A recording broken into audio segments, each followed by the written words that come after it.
Welcome inside the IKS Media Studios. It's time for another edition of SJHL Weekly. I'm your host, Clark Munroe. Obviously, our broadcasts are all presented by our good friends at UPL, so shout out to those guys.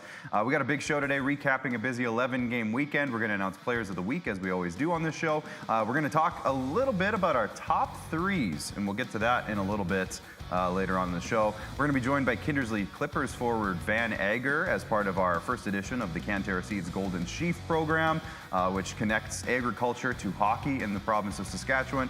And we're going to look ahead to a busy week. But let's thank our sponsors for turning on the lights and keeping us busy here. Canterra Seeds, Capital Auto Mall, Canalta Hotels, SGEU, Sask Lotteries, UPL, Chevrolet, Great Western, SaskTel, RBC, Saskatchewan Construction Safety Association, and Batterstad. Before we get started, we got to make sure if you're watching on Facebook, or YouTube or Twitter, please hit like and share, and make sure you throw a comment in as well. We will read your comments throughout the show. We want to hear from you, see what you want us to talk about. If you have a topic, you have a question, you want to shout somebody out, please let us know, and we'll do that. And of course, follow us on all of our social media channels as well.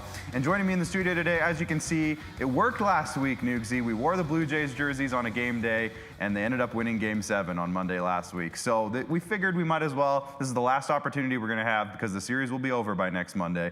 So why not wear the jerseys one more time, see if we can get that magic going again, Nugsy. Game 3 tonight. How pumped are you?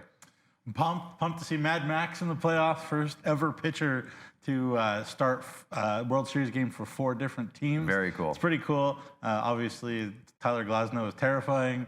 But you know what? That's what you sign up for when you play the Dodgers. You got to beat the best. That's the way it goes. But hey, it would be irresponsible of us not to wear a jersey today. Irresponsible. Absolutely. So let's get back into the hockey side of things. Like I said, 11 games this past weekend. So let's start and have a look back at the Sask Lotteries. Look back. We'll start with Friday's games, and of course, all of our scoreboards are brought to you by Elk Ridge. So we'll look at the 7-5 Battleford's win over Estevan. Warman got a 6-3 win over Melville. Flin Flon scored a couple of goals, hey, Nugsy? 11-0 over Yorkton. Humboldt with a 3-2 sneak of a win over Nipawin. A great game, though. Of course, that was our first edition of the Friday Night Spotlight presented by Canalta Hotels, and it sure was a good one. And then the Melfort Mustangs with a 5-4 win over Kindersley. On Saturday, 5 more games as we do the whole thing again. Yes, thank you for the transition. The Battlefords got an 8-4 win over Estevan. Humboldt with a 4-3 shootout win over Flin Flon. That was a great game. Jacob Streetsy with the game winner on that one. Kindersley with a 4-3 win over Melfort. That's a big game, a big win for Kindersley. Melville with a 3-1 win over LaRange as they started. They were playing 3 games in 3 nights this weekend. So they got a win after a little bit of a stretch there. So that was a nice bounce back for them. And Yorkton, after they got shellacked 11-0, they thought, why not score a few goals ourselves? They got a 7-2 win over Warman. And then on Sunday, one more game as LaRange beat Melville, I should say, in a revenge game, 5-4. So Melville couldn't quite get that second win over the weekend, Nugsy. But let's start with the headlines. As we look at, we're going to start with the headlines with Humboldt. Of course, we're going to call the headlines, the first one, Stampede, because the Broncos had a good week, Nugsy. Let's talk about Humboldt Broncos, obviously, just kind of cementing themselves as a top team in this league. Well, I just said, talking about the Blue Jays, right, Clark, you got to beat the best if you want to be the best. Yeah. And guess what? The Humboldt Broncos have pretty much beat the best this week. Yeah. I mean, you think about Kindersley, when I was in the ring for that one, Nipawin and Flin Flon this weekend. You talk about the powers of this league. Obviously, there are others that can make arguments, but those were 3 very good teams. Yeah. Now, that all being said, of course, it's at the EPA. There is some funky magic at the EPA, we know that. But that being said, you still got to win the game. And these guys did it. The Nipawin Hawks really, brought a great effort. Charlie Tripp played really well in that one. And the Humboldt Broncos, we have a whole segment about some teams that like 1-goal games. But the Humboldt Broncos really like 1-goal games. They're 5-1 this year. In 1-goal games, they're 4-0 when you go to overtime with them. They get the big save. And then who else do you want when it's overtime, when it's a shootout? You want the best player, on the ice. And who's the best player on the ice for the most part? Jacob Streetsy. Yeah. So, it's not a trick question. No, 13, yeah, 13 so no, it's good. 13-game point streak for Jacob, 14 goals, 24 points over 13 games for Mr. Streetsy, Mr. Striz Nasty. Yeah. And he's been nasty. He has been. So Humboldt, with the weekend that they had, moved into first place. Yeah. They have played 3 more games than Weyburn, who had they didn't have the game this weekend. They had the weekend off. So obviously they're going to have to get back on the ice to get their spot back at the top of the league. But Humboldt has taken that lead, 22 points. Actually, let's have a quick look at the standings just because it'll kind of also set up the rest of our conversations here. So let's look at the league standings here. We'll do division standings later, but just a quick glance at the league. As I mentioned, Humboldt kind of hopped into that first spot. Weyburn, they were dormant this weekend, so they're at 20 points. They're still in second place. Kindersley with 19 points. Nipawin with 16 in fourth, tied with Estevan, also have 16. Flin Flon, they did get a win, so they got off their losing streak there. They're in sixth place with 15 points. Battlefords did get back on the ice, so they jumped up a little bit, so they're at 14 points now. Melfort, 14 points as well.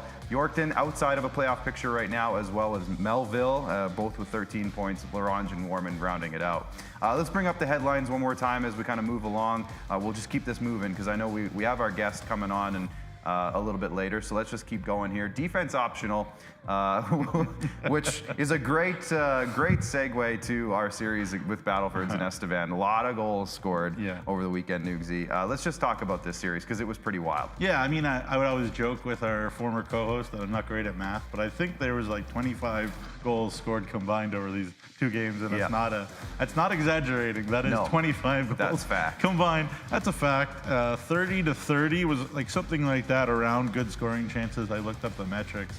The first game, Battleford's was a lot better. And the second game on Saturday, Estevan was a lot better.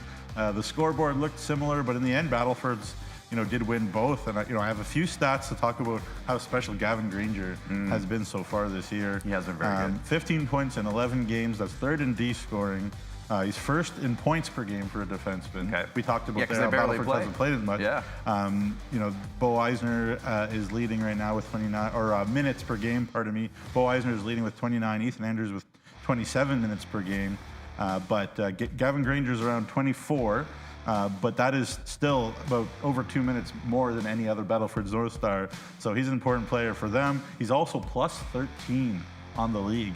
And the second best defenseman in the league in terms of the rating is Riley Cregan in Melville, who's plus 7.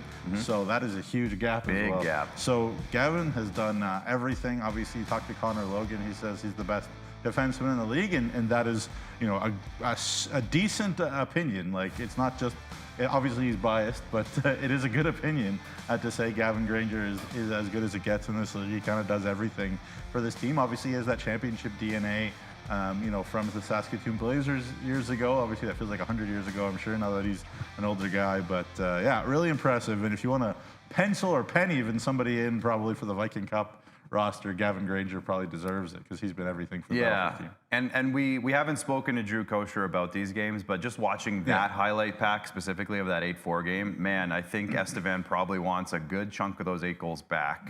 There was some mistakes being made, some weird bounces. There was the 1 goal scored from behind the goal line, bounced off the goalie's pad and in.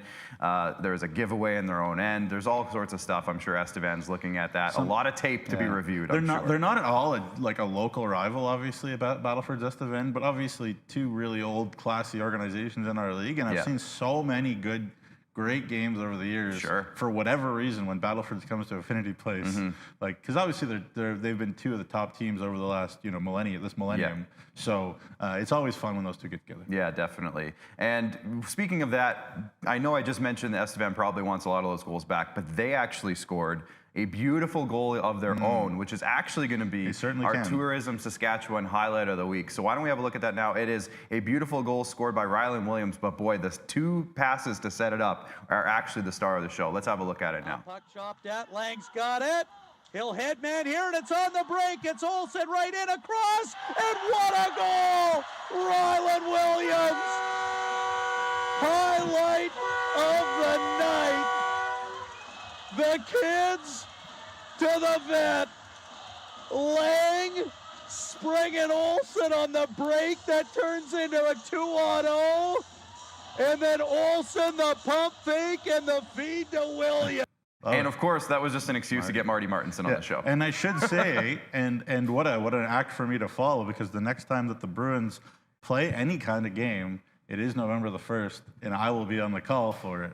So I'm so excited to actually call a game because it's been a bit Yeah, it's for going to me. be fun for you, yeah. But it'll be Weyburn, it'll be Estevan, Oh. it'll be in Marty Martin's seat. You should Yep. come with me. I might have to, yeah. It'll be an absolute blast. Do you need a color guy? Oh, hey. Well, I'll talk to Marty, see if that's even... If that's even I possible, can, yeah. if it's possible, then I'll absolutely... Well, if I can make it, I'll definitely be there with you, buddy. Anyways, a great game, a great weekend, I should say, for Battlefords. Not so great for Estevan, but as we move on, we'll bring the headlines back up as we move on to our third topic of the show, and that is bouncing back, Nugsy. And I think the biggest thing for that is some teams that were having a little bit of a tough stretch got at least one win. I know we're going to talk about Melville. They got a win over the weekend, but they did lose also. But we'll talk about these three teams, Yorkton, Melville, and Flin Flon, because they all got that monkey off their back and got that losing streak ended.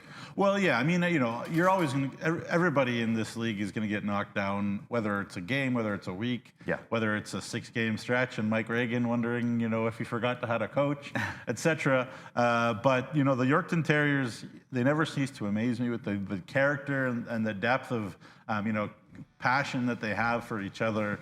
You know, ever since kind of the Emery Lawson regime began, you know, they've had these heart and soul type kids, and you know, they absolutely got embarrassed, obliterated. Like, I don't know what other words 11-0 by the Flin Flon Bombers. I was joking with, that's all I need to say. That's what I was. I'm trying to learn. I'm learning how to broadcast here. Right. I'm on the job training. I said to joke with Mike Reagan a little bit. I was like, "You're just mad because they made you miss the Blue Jays game because it was during the." And he's like, "Yeah, something like that." But the next night, the Yorkton Terriers put in a terrific effort. Another penalty-filled game, by the way, at the Warman Home Center Communiplex. But this, you know, the Warman Wolverines just can't put together a couple games in a row. They had one, you know, 2 in a row coming into that Melville win. But that's, you know, a topic for another time. It's a little frustrating with the Warman Wolverines that they can't string it together. But that being said, Yorkton, they lost 11-0. The next day they had to go up to Warman. A lot of teams could have been like, woe is me, let's hang our heads. But they just said, okay, on to the next one, and they played terrific. So good for them. And Melville, we'll talk about them. They had a very hard weekend, 3 games in 3 nights, but they did get a win in Larange on Saturday night, sorry.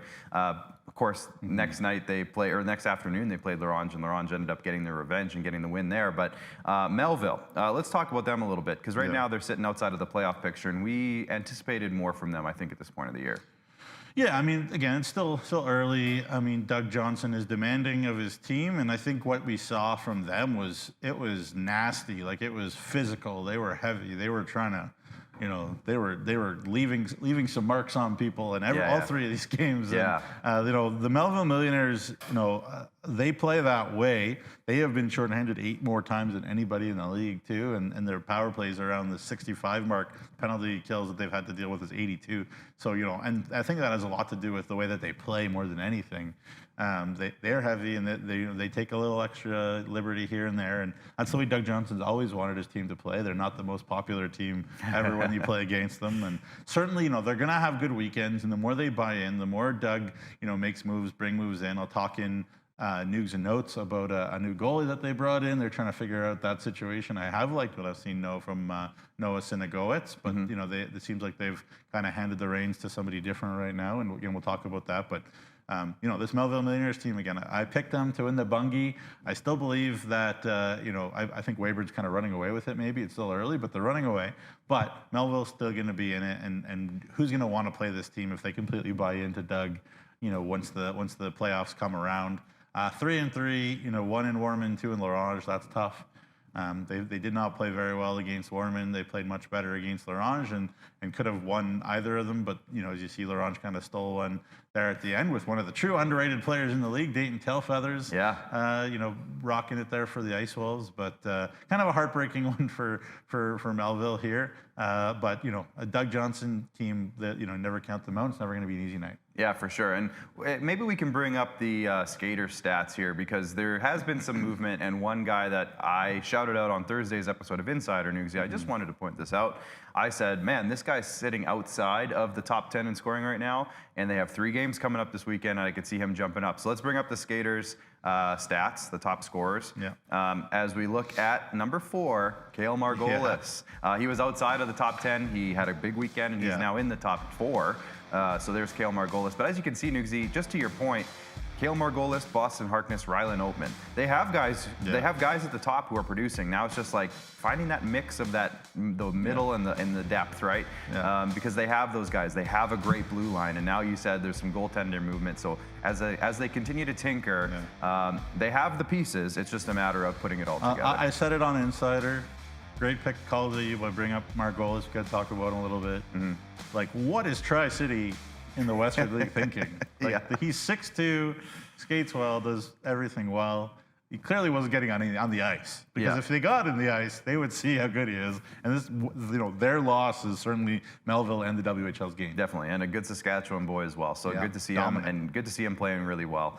And I'm sure he'll be a big piece of that puzzle of Melville getting back into that playoff picture. Let's bring up the headlines one more time as we move on to. Actually, sorry, we didn't talk about Flin Flon very much in the bouncing back category. Let's just quickly talk about Flin Flon, and then our next category is 1-goal wonders. So just remember that, because we're going to go right into it after Flin Flon here, Newsy. Yeah, obviously, they went into Yorkton and they laid the smackdown.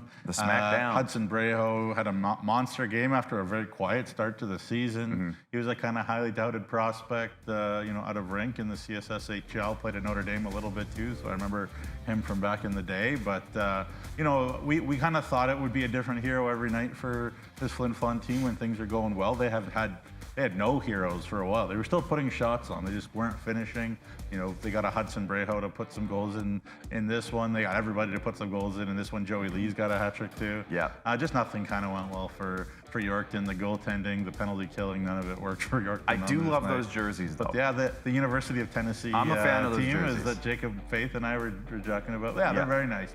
And in front of your home fans, you never want to get beat like this. But obviously, Mike Reagan can motivate a team as well as anybody to kind of turn this around. Obviously, they went into the EPA the next night on a back-to-back, never an easy thing to do, and they got a point out of it. So 3 out of 4 points. I said it in an article I wrote, Clark, I think, where I said, if anybody deserves some patience from a fan base, it's Mike Reagan and the Flin Flon Bombers. They got a 3 out of 4 points. Trip to Yorkton, trip to Humboldt. The schedule has been crazy. They've been here and there, and why are they going to this rink and then to that rink? And the scheduling has just been bananas.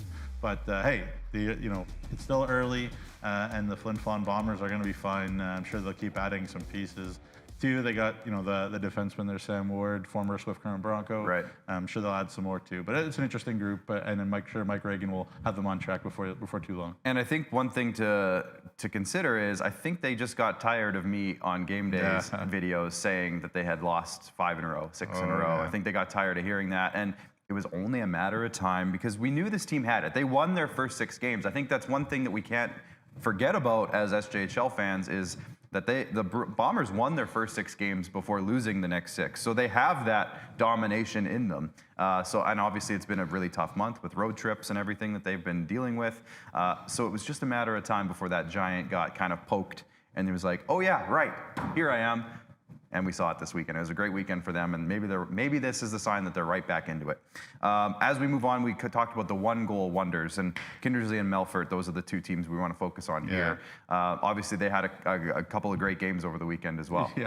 Yeah, 11 of Kindersley's 14 games have been by 1 goal. Yeah, there you go. 11 of 14, so we're going to ask Van Eger, does he have any hair left? Things like that. Pulling on your hair, Yeah, not much. 7 of them have been in overtime. They're 2 and 5 in overtime, so Kindersley's probably going to try to figure that one out, but 3-1, 2 and 3 in 1-goal games. So they've been in battles. They used to call this one the Fouliards Cup, I think, between Kindersley and Melfort, and I think that was sort of just a sponsored thing. But either way, these are 2 teams that we are heavy. They play very similar. They're 2 of the older teams in the league. We kind of expect them to be heavy, gritty games when these 2 teams get together. And we keep seeing Trevor Blevins make some moves here and there too. He's trying to figure out his mix. They added Ryder Ellis on the back end to really stabilize things. They tried to make a couple other moves that haven't quite fallen through, but they got the local boy there, Atkinson. He's played really well lately for the Melfort Mustangs too. So they're going to be fine again. Trevor Blevins has a lot of cachet with 2 straight championships there, and obviously it hasn't come as easy as the folks in Melfort are used to, maybe would like.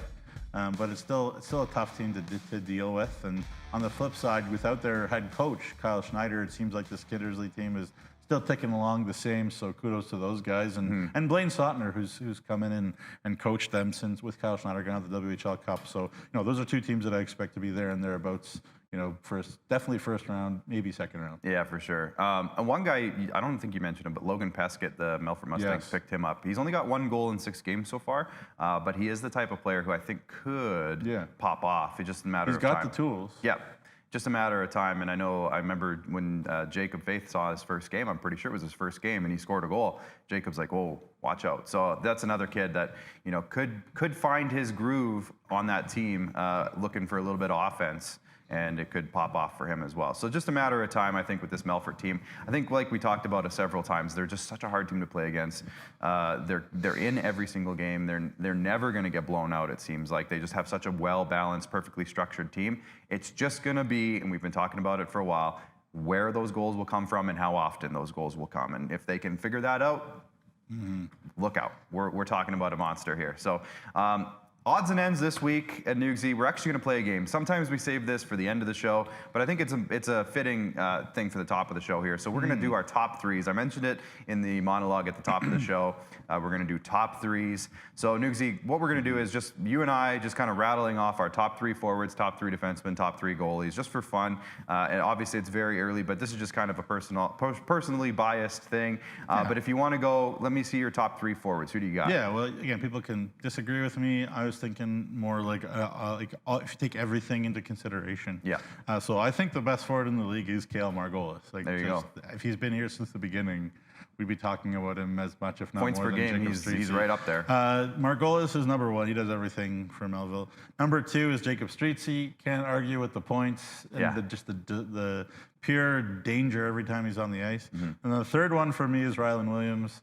Again, physical presence. There isn't one like him. Protects the puck. There isn't one like him in the league right now. Yeah. So those are my 3: Margolis, Streetsy, Williams. I love those. I have Streetsy as well, and like I said, it's tough to not have him in there. I mean, we kind of talked about before the show. It's like it doesn't have to just be guys who are leading the league in points. It's like, well, this one it has to be. Jacob Streetsy. Streetsy's got to be in there. Yeah, you had Rylan Williams. I'm going to go you and Rennie. The guy had a point per game last year on a Bruins team that didn't have a whole lot of offense, and he was really the spark plug. And this year, again, he's just showing why he was that kind of player. He's doing it again. And I put Anthony Campbell in my list. I really like what Anthony Campbell does. Yeah, he does, and he does a little bit of everything as well for Battlefords, and I think it's just a matter of time before that train gets chugging as well. So saw Jeremy Corrigan commenting in, by the way, we want it all, in brackets, SJHL content. Thank you, Jeremy. Appreciate you jumping in and saying hello. But again, if you have any comments, make sure you put them in there. We'll put them up on the screen. We'll try to read them throughout the show. There's another one. Being a Battlefords fan, was still very happy to watch and see Williams, Getzlaff, and of course Marty announcing Chelsea Gladue says. So there you go. That was a big, there was a lot of Battlefords content in that Estevan Bruins Battlefords series over the weekend, because it seems like half the Bruins are former North Stars, including, like we said, Marty Martinson. So a lot of Battlefords content in that one this weekend. Defense, Neugsy, who do you got for top 3s? Well, people are going to yell at me, and that's fine. And he hasn't been healthy at all, and that's fine. But I do think Vinny Palmerine is the best defenseman in the league. You said people are going to yell at you. I just thought I'd yell at you. I think he's shown constantly all year long, every single game, that Boston Harkness needs to be in the top 3. Yep. And then I threw around a whole bunch of names. But again, I talk about him all the time. I don't think he does any puts a foot wrong. And I hope he's got a great chance of making Canada West. Not just this Western All-Star thing, but Canada West, Tommy Rees as well. But I'll give an asterisk to Jackson Herchak because he just hasn't been healthy. You sure about that? Yes, we're sure but about neither that. is Vinny Palmerine, so there you go. I knew you were going to say Vinny, so I left Vinny out of mine because I did have him in my top 3 as well. Yeah, I put Oakley McIlwain in mine. I just love his skill set, his size, his power, his skating ability, his shot, all the things combined. His numbers haven't quite been where I thought they might be this year. Honestly, if you take Oakley McIlwain's numbers, which are still fine, by the way, he's still got 9 points, which is totally acceptable and fine. If you put him and Boston Harkness and just flip them, that's kind of where I thought either guy would be. But at the same time, I have Boston Harkness in my top 3 as well. I mean, that guy, I had a feeling before the season started that he was going to be in that conversation, and boy, he's showing it. And I had Tommy Rees in mine as well. So Oakley McIlwain, Tommy Rees, and Boston Harkness, we kind of had a little crossover there. But when it comes to great elite players in this league. I mean, there's lots, and I just feel like those are the guys that really stand out to me. They all have their own specific kind of skill sets, and I love the way that they all play the game. So those are my three. Very similar to yours, but like you said, you had Jackson Herchak as well, kind of in an honorable mention. So maybe we'll throw his name in there as well. Goaltenders, Lugsy, what do you got? So I was saying before the show that I believe there's a top two that's clear, and then it's hard to see. Yeah. So the top two that's clear to me is Charlie Tritt and Gage Roberts. Yep, I got those two guys as well. 1 and 2, they're Humboldt and Nipawin. Of course, they were just facing each other there. Yeah. And then, oh man, I battled the three so hard. Do I go with talent? Do I go with how the season's gone? What a battle. I really like Dylan Adams. I think a lot of Estevan's success. Obviously, they've got all those weapons, and they're playing well, with maybe the exception of this weekend. But I just think Dylan Adams deserves just a ton of credit. We don't talk about him enough. So I'm going to go with Dylan Adams as number 3. Okay, I went with Brett O'Halloran in my list, and then of course Charlie Tritt and Gage Roberts were my 1 and 2 as well. But just to switch it up a little bit, I'll go with Brett O'Halloran. I think he had a bit of a slow start, but he's coming back, and I anticipate that his numbers will be top 5 before too long, if I had to guess. And I'm going to also throw Callum Craig into the discussion. Again, similar thing, slow start. But I really think that with the amount of work he's going to get with Yorkton, I feel like he'll also hop back into that top 5. But the breakout goalie of the year is clearly Preston Patnott. Yeah, he's having a great start. He deserves a ton of credit. Like, was he supposed to be the clear number 2 behind Timotanovic? For sure he was. I think he was. Yep. But he has just been unbelievable. I mean, at the moment, if you want to look direct comparables, I don't know who. I can't tell who their opponents were in these games, but don't worry about that at the moment. They've each played 6 games. Preston Patino has a 5-1 record. Timotanovic has a 4-1 record. Oh yeah, no, I mean, but Timotanovic 890 save percentage. Preston Patino 928. Goaltender controversy in Weyburn? I don't think so. There is. I think but seriously, like, it's Cody, a good problem to have. I talked to Cody about Patnod last year, Cody Mapes, and he said, "You watch this kid. Like, he hasn't played much. They had Zoll and Matanovic, and he was just practicing, but he's like, his attitude was great. His work ethic was through the charts. Everybody in that Rayburn room loved him, loves him. So all those things are a good recipe. Doesn't guarantee success, but it's a good recipe. And Preston, good for you. For a long time, Melfort was kind of a goalie factory, and then Battleford's for a bit was created a goalie factory. Now it kind of seems like Weyburn over the last 3 or 4 years has really taken the reins of the goalie factory, and they've run with it. It seems like everybody that goes there does well. So. Keep an eye on Weyburn. We didn't mention Madden Malaka, who's got a ring. We didn't mention Kason Kabelka, who's technically leading the league in all the stat categories. Kay Timmerman obviously is super talented. Hope he's not too hurt. In terms of just pure talent and the highest ceiling. Maybe Timmerman's there, but. Anyways, lots of good goalies. I think numbers are about to slowly get a little bit better as this, the early season jitters, the early season rust, and sometimes the systems aren't fully in place yet, the rosters aren't fully settled yet. So usually as the season goes on, you see those goalie numbers creep up a little bit as the kind of early season stuff gets out of the way. But so far, some solid performances from the top end guys for sure. Let's just have a quick look. We looked earlier at the league standings. Let's have a look at the divisional standings now. Just kind of get a look at those. We look at the Bungie division. Weyburn's leading the way right now. You've mentioned they're kind of running away with it at the moment. It's obviously very early, and 7 points is not insurmountable. 7 points is a good week and a half, honestly. So Yorkton, Melville, they're down there now, yes, but at the same time, that doesn't take long to make up 7 points in the right circumstances. The UPL division, Nipawin leads the way at the moment. Flin Flon and Melfort behind them. If I would have told you, Noogsy, last January that Nipawin would actually be the one leading this division with Flin Flon and Melfort kind of struggling, would you believe me? Last January. No, you wouldn't. I mean, if Tad's plans, you're right. Like, did Tad's plans work out? Then yeah. But just the way Flin Flon and Melfort were last season is all I'm saying. Every season. Yeah, exactly. So anyways, great start for those 3 teams, honestly, all 3 of them, but Nipawin is at the top at the moment. And again, they've only played 12 games, so they need to get some more games under their belt as well. And then in the Nutrien division, Humboldt, of course, they're top of the league right now, so they're first place. Kindersley has still been playing very, very strong hockey lately with 19 points. Battleford's finally got on the ice and got a couple wins over the weekend, so they're feeling good about themselves, sitting in 3rd, and then Mormon down there at the bottom of the Nutrien. We saw the Tourism Saskatchewan highlight of the week, so we're good there. I think that means, Noogsy, we are on to Noogs and Notes. What do you got Where's for my us, guy? little Noogsy? There he is. Hey, we match again. Wearing the Blue Jays shirt. Blue Jays. Way to go, Newsy. All right, what you got for us? All right. Melville, I mentioned bringing in a new goalie. They brought in Fuzz Affet. Yes. And I can't get an answer from anybody why he's called Fuzz. His name is Michael. Okay. His name is Michael. But everybody goes, and all Doug said was he's gone by Fuzz his whole life. His name is Fuzz. I reached out to Boston Harkness too. Boston hasn't gotten back to me just yet. But anyways, he's an 07 goalie from Minnesota. He was released by the Austin Bruins in the Null. And he played 2 of the 3 games in the weekend for Melville. And he played all right, but it was his first games in a while, so we'll give him some time to figure that one out. And the Estevan Bruins continue to, what do they need more? They need more scoring. Yeah, I don't know. But anyways, they brought in Nathaniel Harvey, who they're extremely excited about. 69 QMJHL games for Victoriaville and Val-d'Or. He also played with the Vernon Vipers in the BCHL. He's an 06 scorer. He struggled to find his role in junior. He was a big-time scorer in Quebec U18. But he's played a lot of games at a very high level. So clearly, Drew Kosher said he's been working really hard to bring that kid to Estevan for a while. So pretty cool, but not as many moves over the last little while. So there you go. Team's kind of calming down. And I can say that the showcase or the Western All-Star Challenge rosters will be available. Will be coming out. We're going to do it at the same time as the Manitoba League. That'll come out on Wednesday at 10 a.m. So set your reminder, whatever, on your iPhone, whatever it is. 10 a.m. on Wednesday, and you will know who is going to represent Team SJHL at the Western All-Star Challenge. And then we will break it down on Thursday on SJHL Insider. Right. Guys in the back, do we have the roster graphic that we asked for? Did it come through for the Western All-Star Challenge? You're not seeing it?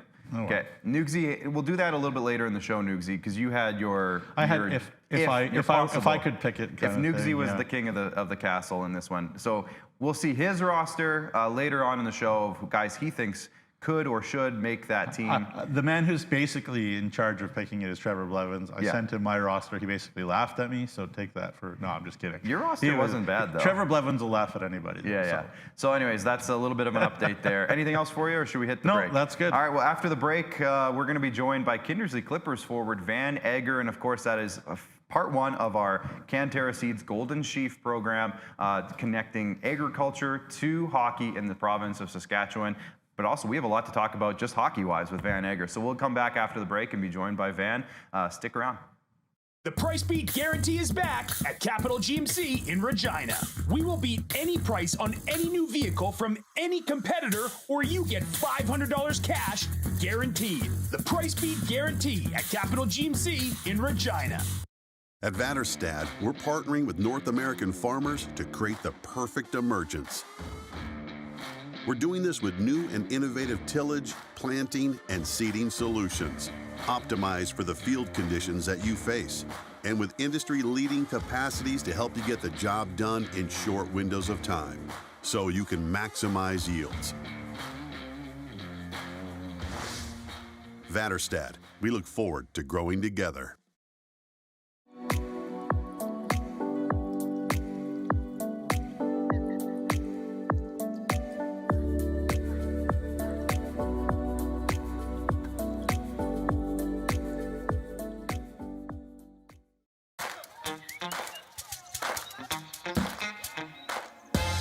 Mister. Every ticket you buy funds programs all across Saskatchewan, like sports. Buy your tickets today. In the last decade, the construction industry has reduced injuries by 46%. That's as many injuries prevented that would fill several stadiums. Find out more at scsaonline.ca.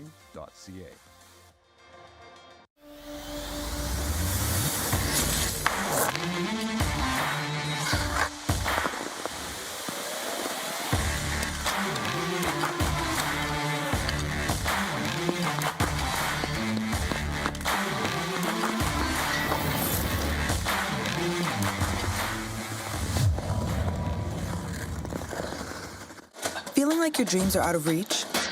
RBC has programs and resources to help you open the door. With RBCX Music, RBC Training Ground, and RBC Scholarships, your idea of your highest potential happens here.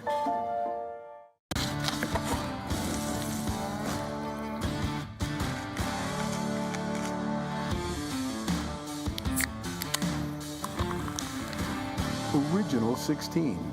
Celebrate things done well.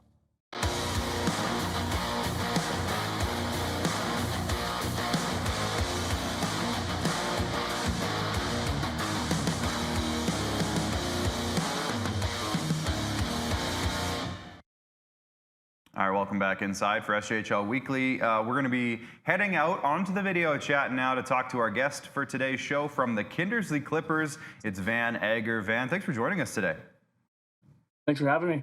So obviously, we're going to talk a little bit about your agricultural background, given that this is Canterra Seeds Golden Sheaf program chat. So we'll get to that in a second. But first, the Kindersley Klippers right now, I would say they're rolling. You're third place in the league right now. Got a good record in the last 10 games. What's going on in Kindersley right now? What's leading to the success?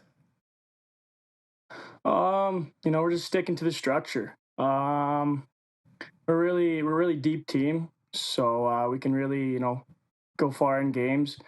Just gotta find a way to finish out games here, leading on for the rest of the season, and then I think we'll have a lot of success. Yeah, I was going to say, you mentioned finishing out the games. Leading the league right now in overtime games. What does that do for a guy playing that much time in overtime? Is it been tiring? What can you tell us about all these overtime games? Oh yeah, it's been a little bit tiring, but no, it brings a little more excitement to the game. We're taking a step in the right direction, obviously. Always getting this extra point. It's always big, but just we need to just figure it out,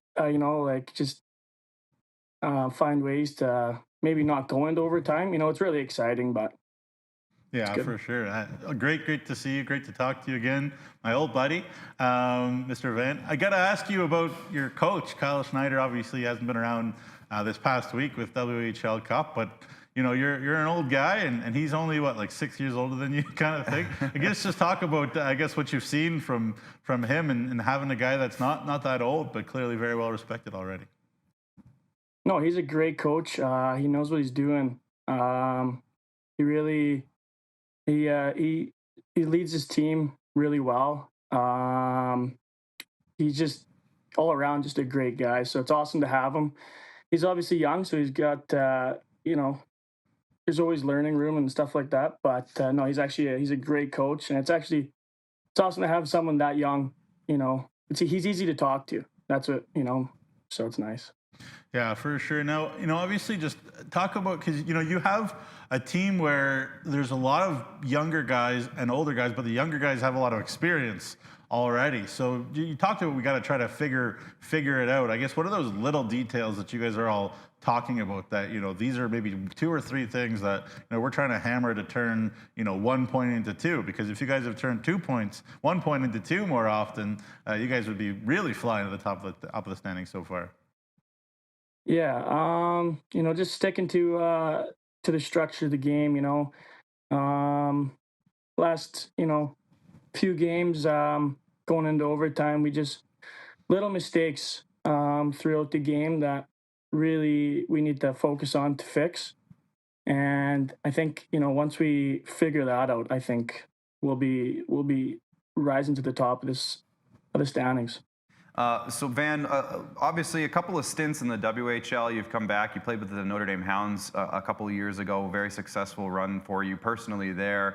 But what did you learn from your time in the WHL? Because I know obviously different guys have different roles at that level than you might specifically here. What did you learn from your time going through the WHL ranks and then coming back down for your 20-year-old year here with Kindersley? What have you taken from that? No, my role in the WHL is, I was kind of more of a grinder in the WHL, bring energy for the team. And, it's just always make sure you're giving 100% all the time. The games are revolved around mistakes, so they're going to happen, but just trying to, limit those mistakes. Yeah, absolutely. And obviously, that pressure is so big. Now, I got to ask you, speaking of pressure, this is the Canterra Seeds Golden Sheaf interview. And obviously, you have an agricultural background, Van. So just talk about, where your family farms, what they farm, what your role was, and what you kind of take from that into hockey. I'm from Willowbun, Saskatchewan. We have I guess we do crop and cattle, but we've actually leaned more to the crop side of things. We grow, I guess, canola, lentils, and durum. Small town. Always grew up. I guess there's a rink in Willabunch, so I always grew up,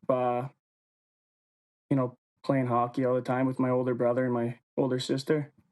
But there was never too much going on in Willabunch, so and we kind of took care of the rink, helped out with everything at the rink. So I was there every single day. I hopped off by the bus at the rink after school every day. So I think that just made me, just really want to go far in hockey and try and be successful with it. In terms of the farm side of things, though, obviously, like you mentioned, small town kind of thing. Obviously, a really strong community factor there. But on the farm, what did you growing up? What did you have to get into on the farm? Did you drive any tractors? What did you do on the farm? No, yeah, I drive the tractor all the time. I was gone lots for hockey, so it was kind of hard to help out like during seeding and stuff like that. But no, I would go with my brother and my dad all the time. We would always go to the shop, and I'd help fix stuff, cleaning bins, just little things like that, I guess, around when I was younger. Yeah, for sure. And I guess just in terms of the work ethic that's needed that you saw maybe from your parents, maybe from grandparents, what were some of those little things, those little habits that you had to have, for a farm work to work out as a family that you kind of carry with you that, you're telling, guys around you on the clips, this is how it works on the farm. This is how it has to work here too. No, yeah, like there's no days off on the farm, right? So got to give it 100% every single day. There's always stuff to fix on the farm, right? So I think, that carries on to my hockey, just always giving 100%, no days off, just trying to be, and just a leader too. So I think that goes far, running things down at the farm. Yeah, for sure. And obviously you got quite a cast of characters there in Kindersley, so I'm sure you guys have a good time. I just talk about last question. I got rapid fire coming up here too, Van, but just talk about, I know you got a whole bunch of goofballs in that room there in Kindersley, so just talk about how much fun it is, I guess, to be part of that, because I know you like to be the life of the party too, but just kind of maybe reining them in at times and keeping them, if there's need to be focused, now that you have this role both on the ice to put up points, to be on the power play and all that kind of thing, but also, as an older guy, all of a sudden, I don't know how that happened, but, older guy all of a sudden. No, yeah. We have a great team, and this is one of the closest teams I've ever been on. We're all brothers on this team, but no, being a leader, it sometimes you have to say things that you don't want to say, but sometimes they have to be said. And I like being a leader. But I also like being, kind of like the easy kind of guy too. But I think it's a lot of fun, being a leader, and it sucks getting older into the league, and happens fast. Happens fast. It does. It happens. It really does. Yeah. It does happen fast. But no, I love being a leader on this team. Yeah, for sure. And if there's one thing I remember about when we were both on the Junior Hounds together is that you were never afraid to say what needs to be said, and that's a great thing to have for sure. All right, I got some rapid fire questions for you, Van. So I'll ask you ones, and you can answer them as quick as you can. All right. Okay. All right, Newsies rapid fire. Whatever. I think we have the graphic. Do we have the graphic? Do we have a Newsies graphic? Bryce, wake up back there. Wake up. We don't have. We don't have. It's okay. I'll get Van to go over there and do some InstaShed. Yeah, there you go.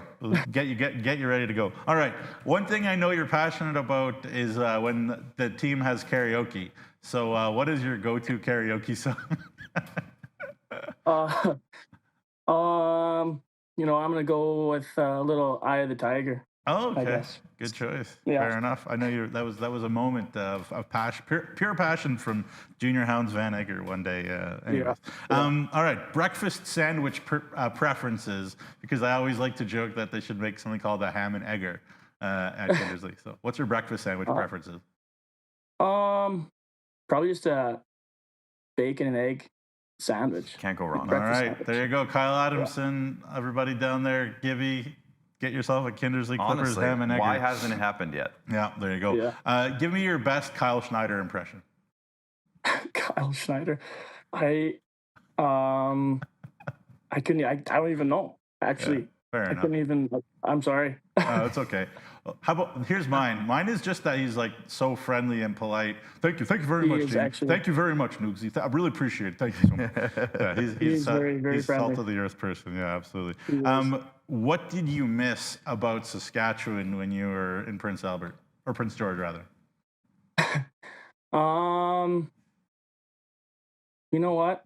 I like them both, but just seeing all the farms, I like. And it's flat. Yeah, Prince George is a little different. The mountains. Yeah, Too much mountains. Yeah, too many mountains. We got to tell Jeremy That's the Corrigan. first time I've heard that one. When our friend Jeremy Corrigan, who used to be the director of media here, he's a huge PG. Yeah, he lives there Cougars again, fan. so, He lives up there. He works for the city of PG. So whenever he'd watch you play, he'd send me a picture. He'd be like, "It's Van Eger." Like, yeah, you get excited, Niggsy, and I'd be like, "Yeah, all right." 2 more questions. In U18, you won a championship in Saskatchewan with the mighty Notre Dame Hounds, with obviously a whole bunch of boys that you and I both know and love dearly. Yeah. Who would you say is your best friend still from that team? From that team, probably I would say Vincent Palmerin. Yeah, I still talk to him. Who doesn't? I still talk to him to this day, and I get to play against him now, so it's pretty sweet. Well, that leads me into. You're all done with the rapid I got fire? one more. Okay, go for it. No, that's a good segue though. I'll save it. Also, probably Sam Bourgeois too, actually. Yeah, the University of Manitoba's legend. legend. That's right. Yeah. Yeah. Sammy B would come to a lot of Weyburn games because he's from the big city of McTaggart, Saskatchewan. McTaggart. The booming metropolis of McTaggart, Saskatchewan. Yeah. All right, last one then for you, Van. You like your country music as well. Country concert for you, 3 singers or bands in that concert.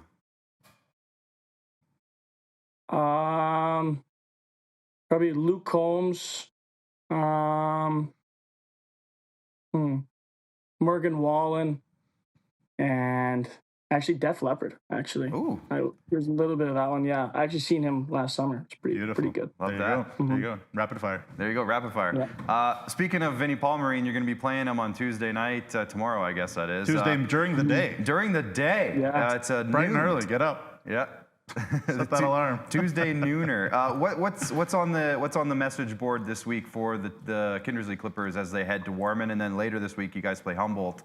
So what's coming up on the message board? What's going around the locker room right now?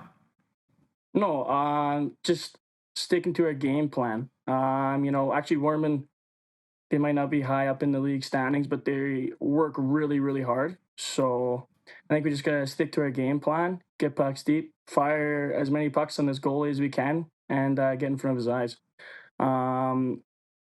Yeah, that's about it. There you go. Got a couple of divisional matchups, so it's a big week coming up for you and the Klippers, Van. So we'll let you get going, but appreciate your time today. Thanks for joining us. Well, thank you very much for having me. Get those earbuds for the Screaming Children, Van. Yeah, the 12 o'clock noon game. Those school games, they can be pretty crazy. Appreciate it, Van. We'll talk to you later. Yeah.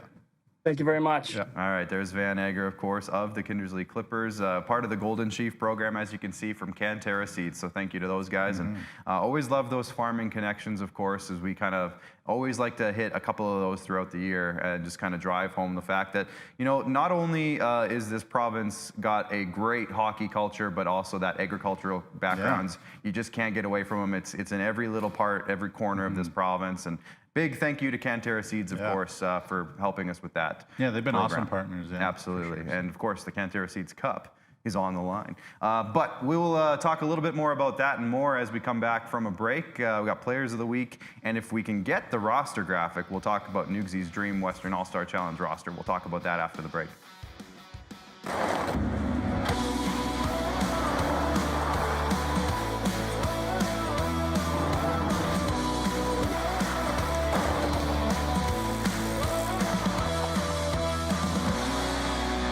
Feeling left out of can't-miss moments? RBC has programs and resources to help you open the door. RBC clients get access to concerts, Avion rewards, and exclusive benefits. Your idea of memorable moments happens here. Each year, the SCSA issues over 10,000 training certificates to the construction professionals who build our province. That is the same population as Weyburn. Learn more at scsaonline.ca.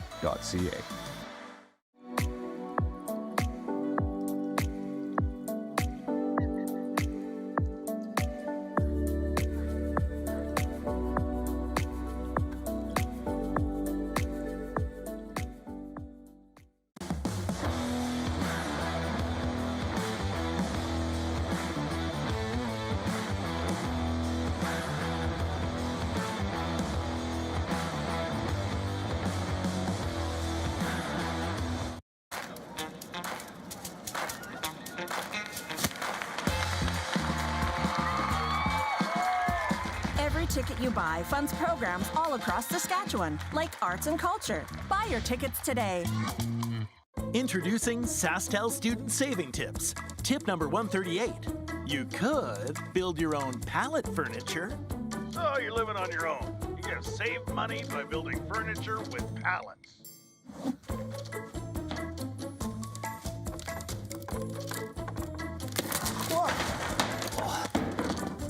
Or get Infinite 150 for only $50 a month with SaskTel student deals.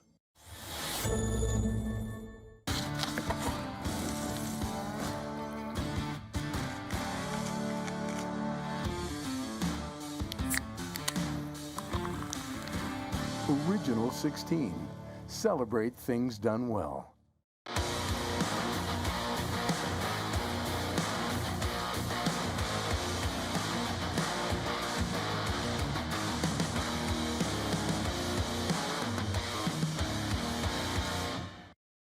All right, welcome back inside the SJHL Weekly Studios. Clark with Jamie here. We're going to talk about Players of the Week now, Nugsy.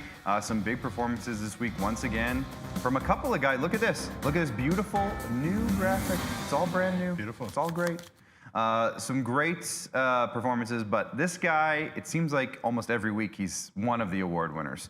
So let's start with the SGEU MVP of the week, and that is Jacob Streetsy of the Humboldt Broncos. 6 points in 3 games, just continuing his casual 2 points per game pace that he's pretty much on right now. And plus, he got that shootout winner versus the Flin Flon Bombers. Yeah, long point streak. And you know what? Does he, play 200 feet all the time? I don't know, but that's okay because that's his job. His job is to go out there, and whenever he's on the ice, you can feel a little difference in the air from the other team. They're just a little bit more anxious. You can just feel it. Just the great players of the past like that. So there you go. Shootout goal, beautiful, and MVP of the week. Beautiful. Thank you for adding in that shootout goal, Bryce. I appreciate that. As we move forward, where are we? I lost my script. The Borgo Forward of the Week. There was a couple of guys up for this one, and before we get to the actual winner, don't put it up yet, I just want to give it one shout out to Yorkton Terriers forward William Leonard, who had a 4-goal game. Just to tell you that this guy had an even better week, and we're going with Battleford's North Stars forward Adam Konowalchuk, who had 6 points in 2 games. He had a 4-point night against the Estevan Bruins over the weekend. So again, a huge performance. Just out-dueled a couple other guys also up for this award. So big shout out to Adam Konowalchuk as he led the way for the Battleford's North Stars this week. The Super U Defenseman of the Week. We're going to go down the road a little bit to Kindersley and the return of Jackson Herchak, who is back for the Kindersley Klippers after a couple of games off there. 4 points in 2 games, just jumping right back into the action. Didn't take him very long. Just in time for the Western All-Star Challenge as well. Good for him. There you go. The SaskTel Goaltender of the Week, we're going to go back to Humboldt. It's Charlie Tritt. It seems like he's been, I think this may be his third. Is this his third award already? Probably. Goaltender of the Week. Charlie Tritt, another 2-0 week, a .939 save percentage. Wins over Flin Flon and Nipawin this week, 2 of the top teams in the league. So a great week for Charlie Tritt. Not surprising given his performances so far. The Sask Milk Rookie of the Week.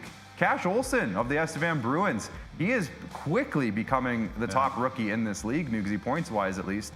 He's right up there. Another 4-point week from Cash. But I got to shout out, as good as Cash has been, which he's been very good, I also have to shout out Carson Park, the 09 birth year call-up from the Nipawin Hawks, the Brendan Wheat Kings prospect, who's also awesome.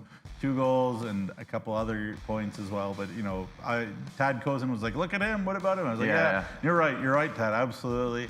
But again, we try to favor signed kids a bit more, I'll be honest, and Cash certainly deserves it too. So give it, like, if there was an AP of the week, certainly Carson would be the AP of the week. Okay, Jacob Faith, get on it. New sponsor, we need an AP of the week. And I said to Tad, like, I watched the shift. You should just sign the kid. He's like, that's not a bad idea. Yeah. I'm sure he's trying. But anyway. Finally, we have one more award to get to, the Canterra Seeds. As we talk about Canterra Seeds last segment quite a bit with the Golden Sheaf program, they also, of course, sponsor the Saskatchewan Player of the Week. And this week, we're going to Flin Flon for his great week, Hudson Breho. 3 goals, 2 assists, 5 points in just 2 games. He had a great week, and he was a big catalyst for that offensive explosion from the Flin Flon Bombers. Yeah, he had a huge night that one night against Yorkton.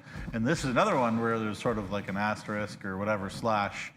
Cale Margolis had a huge week as well for Melville, but he had played one more game than Hudson as well. So, and you know what? Like Breho's a good player. We also expect that Cale Margolis, as long as he's in this league, will rack up some awards. So there you go. He's going to probably get a couple, yep. And I think he won just a couple weeks ago as well. So here, this is perfect. Thank you for that, guys. This is the roster we were talking about. So we'll just jump right into this now as it's on the screen. So Nugsy, this is not the official roster of what is going to happen at the Western All-Star Challenge. But this is something that you put together yourself. So just a asterisk, not an asterisk, but just putting that out there. This is Nugsy's roster, Nugsy's picks. The roster will be released of the actual players on Wednesday. There will be some of these names for sure on this list, but can you just go over let's start with the forward group, Nugsy. Who do you anticipate might be in the mix for the forward group? Well, yeah, I need to make this clear. This is not the roster. Not the roster. This is just if I was sitting here picking it and I don't have that power and I lobby for it every year and they say no every year, but that's fine.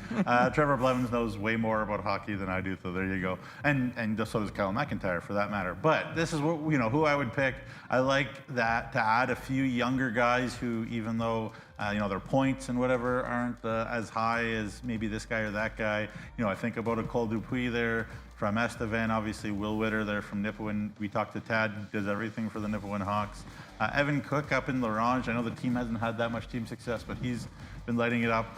One thing to keep in mind when the team does come out, I believe, is that whenever you ask Trevor Blevins about the type of player that he likes or is looking for, and he wants his gut teams to play with, he always uses the word jam. We need lots and lots of jam.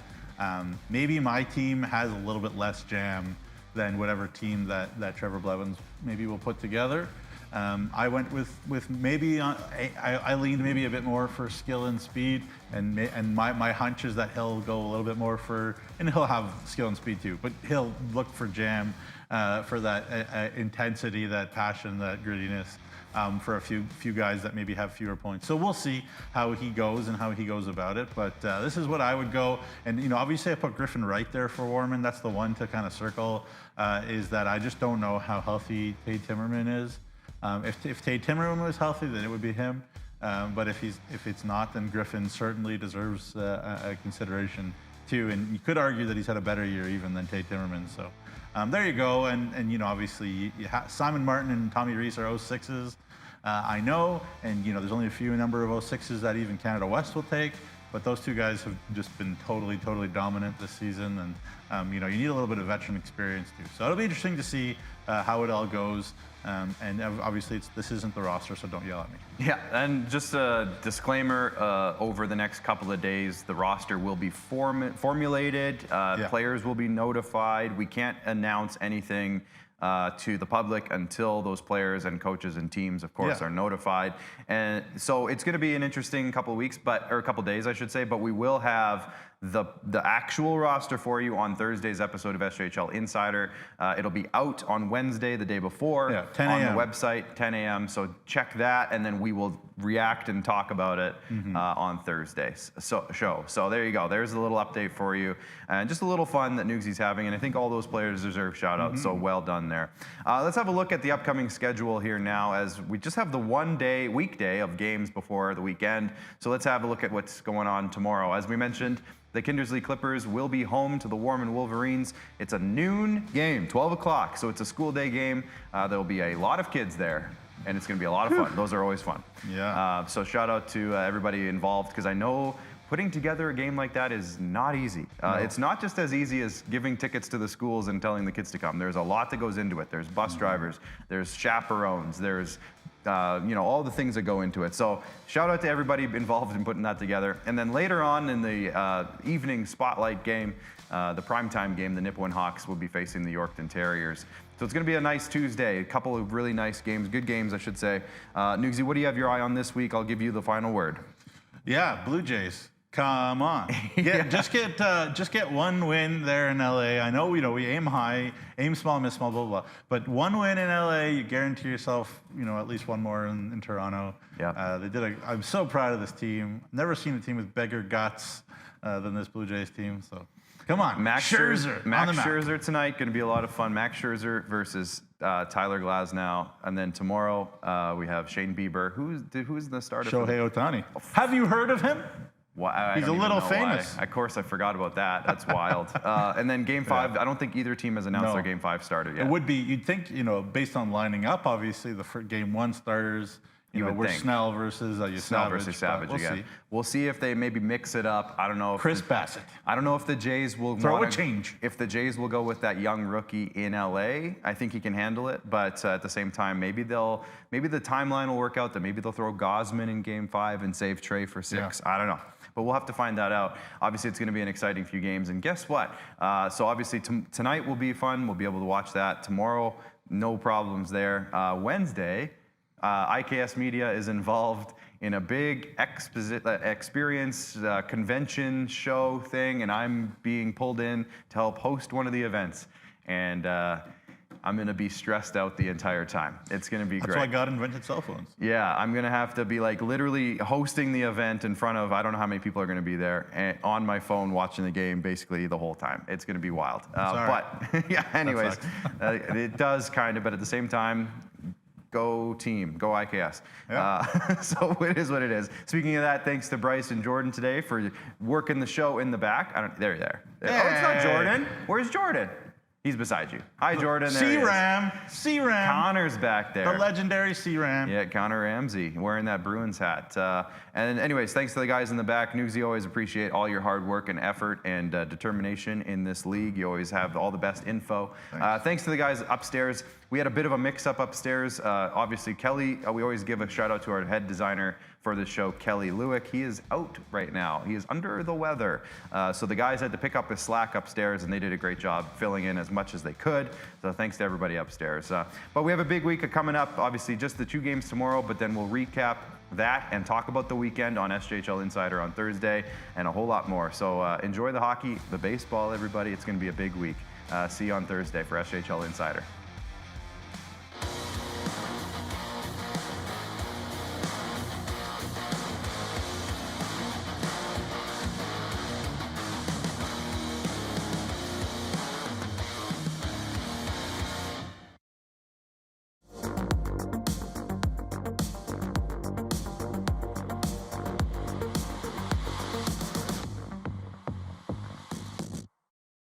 That'll do it. Yeah, that'll do it. Yeah, I'd say that'll do it. Yeah, I'd say that would do it.